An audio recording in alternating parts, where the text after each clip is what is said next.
Hello, I'm Maysie. I produce a lot of the plants for Planet Action's Street Arts, but I've also been a volunteer in Summerhill since it was taken over from the Bowlers in 2011. And I'm going to talk a bit about how we came to adopt an organic policy, because for me, there's no point in growing stuff, either for insects, pollinators, or food you're going to eat, if it's not organic. And in the case of insects, it's like we plant lots of beautiful flowers, we say to the bees, come in here, enjoy our beautiful flowers, and then drop dead, because we poisoned you. So, in 2011, as Anthony said, the Bowlers gave up and the grounds were taken over by Summerhill Trust. And I was asked by the then manager if I would start a community allotment, a small community allotment. And I was happy to do that, but I did specify that it had to be organic. No pesticides, no insecticides, and peat-free also, because for me that's the baseline. If you don't start with that, forget it. And that was all agreed, and there was a group of volunteers got together. At the same time, the wildlife-friendly garden was started, and we also did a huge amount of planting in the car park, which some people say is the most beautiful car park in the North East. It's full of pollinator-friendly plants. And it was all going very well, and then the pandemic came along. And just before the pandemic, the bowlers, who used to bowl in Lees's Park, were the council gave up maintaining the bowling green there, and they were offered the top bowling green. Now, we believed they had been told about the organic policy, but that later turned out not to be the case. So, the message to everyone, make sure everything's written down, make sure it's minuted, because otherwise things happen, and this is what happened. During the pandemic, there was social distance gardening, but there was no activity on the top bowling green.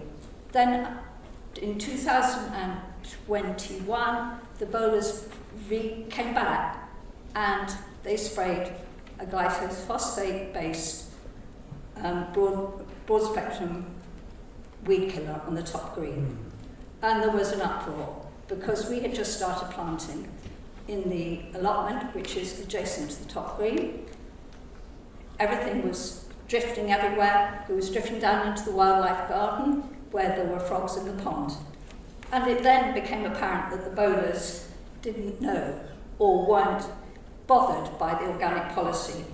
And so the volunteers then got together, and it was clear that, there was no organic policy. And so the board was approached, and we asked for a formal recognition, for it to be written down that there was an organic policy, and this was what people had to abide by. So I'm going to read you a bit now, because it took some 5 months to get the board to put the organic policy in place. There was a group of all the volunteers from the outdoor spaces came together, even people who didn't really think it was important to begin with, people who didn't think the drift would be affecting the wildlife. They realised that this was the case, and everybody came together, and a couple of volunteers spent a lot of time drafting a formal site-wide organic policy. This went backwards and forwards to the board. There was attempts to water it down, there was attempts to put exclusion policies in, but eventually the board agreed, and it was published on the website. And so the organic policy is now in place. And I'd really like to say that the present board has been extremely, extremely supportive of the organic policy. They've made it clear that if it's not adhered to, steps will be taken, and people will not be allowed to be there if they don't adhere to the policy. I'd also like to thank all the volunteers who stood, some of them really didn't want to get involved in disagreeing with neighbours, because that's what it was. We are a small community, and we had to fight within our small community. I know Paul said he doesn't like all those things from little acorns, or is it the other way around? Mighty oaks from little acorns grow, and the other one that you said, which I think is a great one, think local, think global, act local. But this was a case of that. This was a case of a small group of people coming together and doing something to do something about their environment. And I think, it is just an oasis. It's a little oasis which is now got a biodiversity, is biodiverse, we don't have pesticides, we don't have insecticides. But in the streets around us, Newcastle Council is still spraying. And, you know, that is still drifting into our gardens. That has been carried around on our shoes. And so we can't just remain an oasis.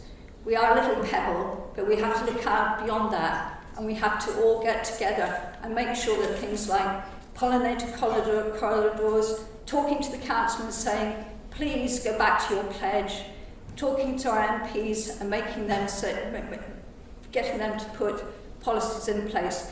It's all really, really important. You can start with your own garden, with your own neighbourhood, and then reach out. And yes, thank you all very much.